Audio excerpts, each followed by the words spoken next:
This is my May 2025 essay, The Greatest Moment. Teaching kids is funny. Sometimes they are fully like little adults, living lives full of drama, chores, and regular human stuff.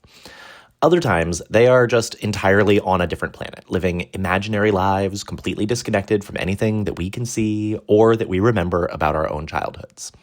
And then, on especially special days, the rare kind of day that every coach secretly is waiting for, they just fall into like helpless, uncontrollable gales of laughter because they cannot stop farting.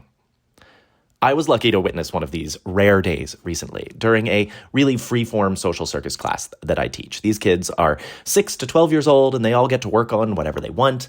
These 3 students had started making up choreography for a dance. It was like a majorette-style dance. They had hairspins, they had death drops, they had counts, they had clapping. It was super epic. One of them drops into their death drop and just rips the loudest fart I've ever heard in my life. Just absolutely legendary behavior. Like literally a wet whoopee cushion. Like go to a Foley artist from the movies. Just you cannot believe that this was actually a real sound. And the room goes dead silent. And I am faced with this very real conundrum. What in the world is the most appropriate thing to say when this 11-year-old girl, literally just one of the most psychologically fragile beings you can imagine, lets loose this absolutely undeniable auditorium-grade fart in front of like 12 other people? I did the best thing I could do, what any reasonable coach would do in this situation, and completely froze with no idea what to do.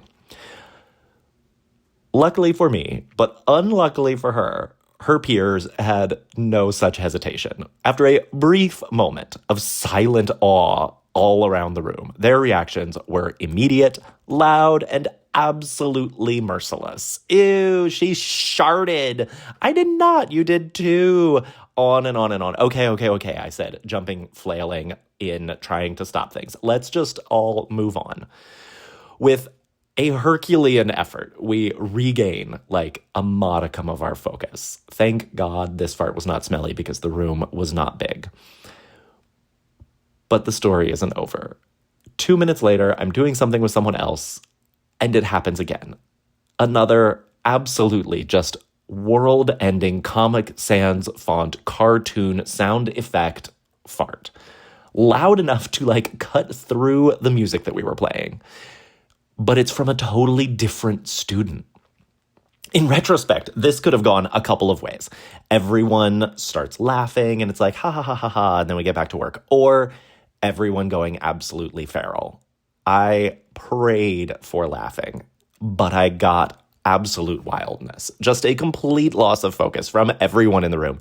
No sympathy from anyone. Just total dissolution of any form of organization or focus whatsoever. We limp to the end of class, and I figure I should say something. So I gather the group. Okay, y'all, let's chat for a second. We all fart. Class breaks into chaos. No. It is circus. It's gonna happen. And what should we do when someone farts in class? We should all run away. We should all laugh. We should... No. What if this happened to you? What if you were the one who farted? We should try to be demure. We should try to be mindful. We can move away from the zone discreetly if we need to, but we don't need to make a big deal out of it when someone farts. Can we have a deal? Grudgingly, all the students agree. Their terror at being the one who does the fart, just barely overcoming the glee that they might feel at the potential fun of making fun of someone who does fart. I suppose that if I were to try to dredge a takeaway from this story, it might be something like, you can never be ready for everything. Or just do your best when your students are farting everywhere. If I were to notice something particular about myself in all of this, it is that I did not shy away from talking about it at the end of class. It was an elephant in the room, and we talked about the elephant. Some folks might find that uncomfortable or unnecessary, but I think it actually matters a lot. I have always been baffled by how grown-ups, especially coaches, go out of their way to avoid uncomfortable social situations in class. If we want our students to brave creativity, to try new and uncomfortable things, if we want them to be able to talk about uncomfortable topics, if we want them to be honest with themselves and each other about things that might not just be okay or comfortable, shouldn't we be willing to put ourselves out there too? Even when that means like occasionally having a heartfelt post-fart chat that is kind of uncomfortable.